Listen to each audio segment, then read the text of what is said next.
Hi, everyone. Mike White here. Welcome to this week's blog post. We have always ongoing changes in our industry. It's not surprising, but last week, obviously, the change was rather significant, or at least it will be down the road.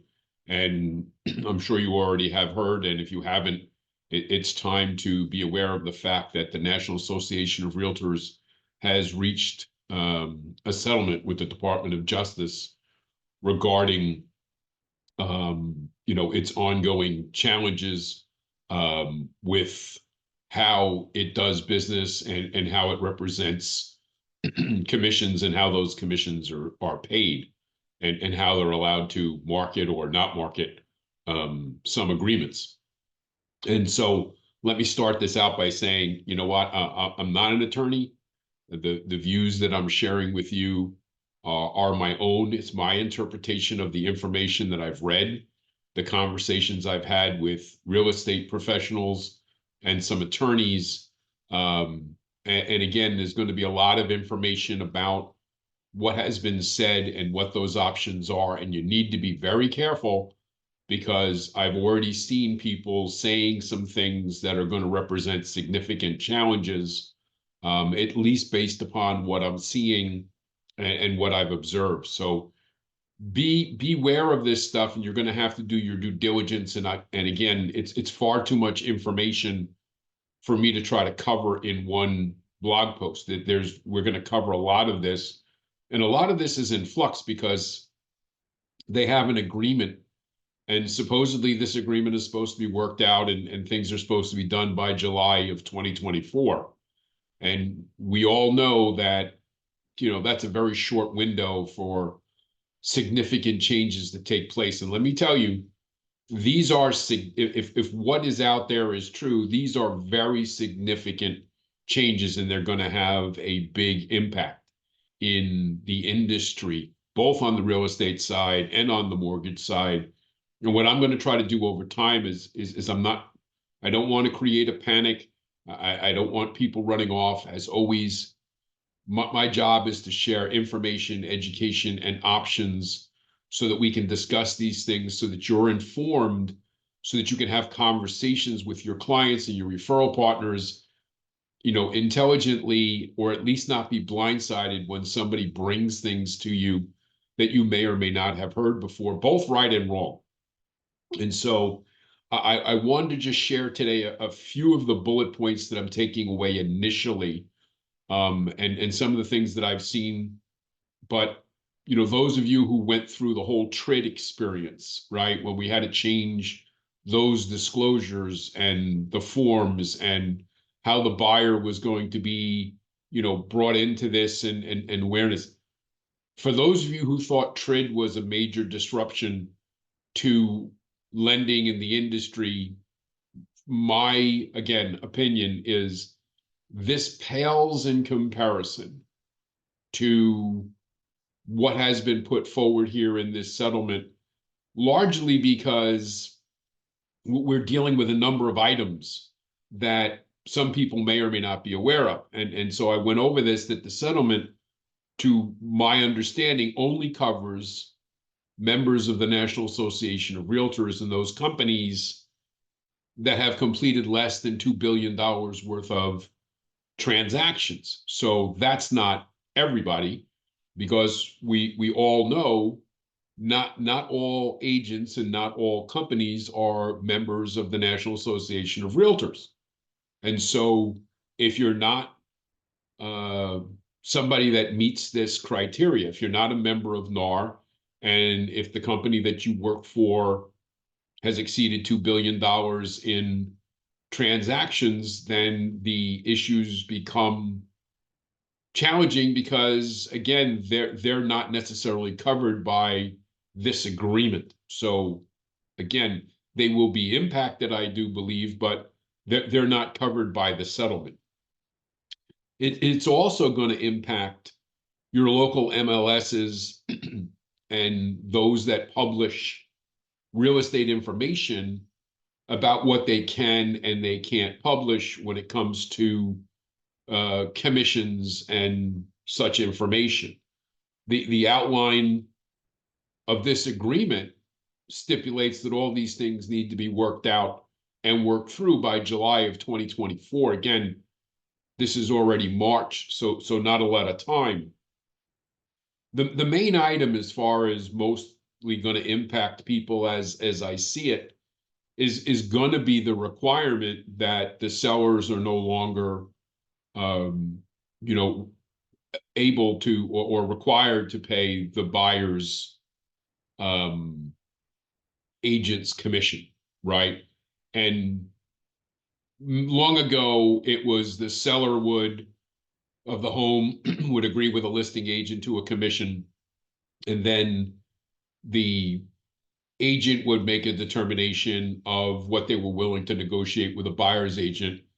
And over the course of time, what has happened now is there has been publication of not only what the commission is to the buyer's agent to bring people to the seller, but again, there was nothing set in stone openly, if you will, as to what the seller, the buyer's agent was paying for the services of the realtor, because again, the buyer's agents were just saying that I'm getting paid by the seller, so there is no cost.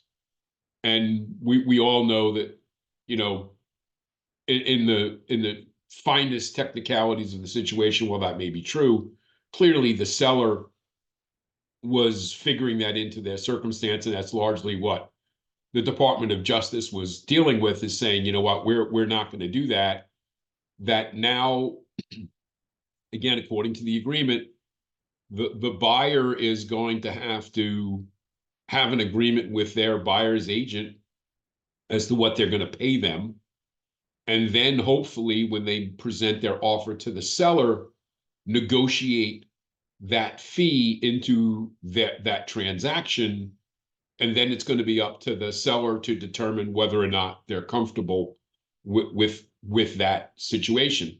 And the main issue that I have with that is, for a vast majority of people, that's not too far astray of what we've already experienced. But for many, especially on the lower end of the spectrum, the initial first-time home buyer, for those people that are using seller's concessions, what this agreement doesn't take into consideration is not all loan programs or products can accommodate that type of a concession. Again, let's just say there's a 2% buyer's fee for the agent that the seller has to pay. Well, in some cases, that's not going to matter at all. But in some cases now, for those people using a seller's concession, that takes away 2% of the money that they were counting on to buy the house. In some cases, such with certain loan products, certain loan programs, that expressly prohibits that the seller pays the buyer's agent's fee. And so those programs immediately now become unusable for that buyer if they're in need of all of that money to get in. And again, there's a lot of buyers out there using, again, programs that require a seller's concession toward closing costs to make the deal work. And now, if we step in, including that buyer's agent fee as part of the mix, now that throws that, you know, out of whack. And again, it's important that the lenders know and the agents know the limits of programs, if indeed they're allowed to even entertain a concession, and what that concession could be, and does that apply to this particular transaction. It really makes things much more complicated than it was before, and it's going to make things more complicated down the road if there's not attention paid to these things, because I've already heard people say, well, they'll just finance the commission into the loan. Well, yeah, that isn't a thing at the moment. You know, you have to be careful about the words Seller's concession has specific meaning. There are certain allowables. There are a lot of things on the finance side, on the mortgage side, and the secondary market side, on the program side of things, that we just can't throw these things around and say, well, the seller was paying X% commission anyway, so we're just going to rephrase it and the seller will pay. Yeah, well, guess what? If the seller knows that that is now a negotiated thing, if the buyer knows to work with that buyer's agent and ask that buyer's agent, what are they charging? This changes things dramatically. And we go back to I guess it was the 1990s when buyer's agency fee agreements were put out there to try to get in place. How do real estate agents working a buyer protect themselves against that person, going someplace else after they've worked with them? Well, it was attempted and it was tried, but it didn't meet with a lot of success, because it just became too hard to justify the value of the buyer's agents against somebody who was just going to say, well, you don't have to pay me at all. The seller is going to pay me. And so there's a lot that we have to unpack here. There's a lot that we have to look at.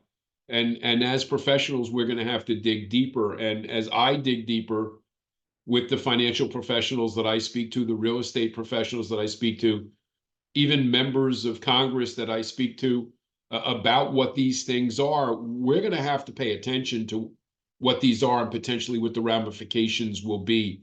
I'm going to cover more of this as we go down the road, but you at least have to be aware that this is going on and educate yourself to what may be possible and to your referral partners, because many of the referral partners don't even know that this has happened, doesn't know that it's going to impact them, doesn't know that it's supposed to be done in July, and whether or not, they call themselves realtors, but if they're not a member of the National Association of Realtors, and if they're not working for an entity that's done less than $2 billion in business, then they're not covered by this agreement. And how does that impact them? So as always, if you'd like to talk more about this, if you'd like to go deeper into this subject, please reach out, mike@imtcoaching.com. There's going to be a lot more of this that's going to happen between now and July. So we need to start paying attention and finding our areas where we're going to get information that we can trust. Hope you guys have a great day. We'll talk to you again real soon. Take care.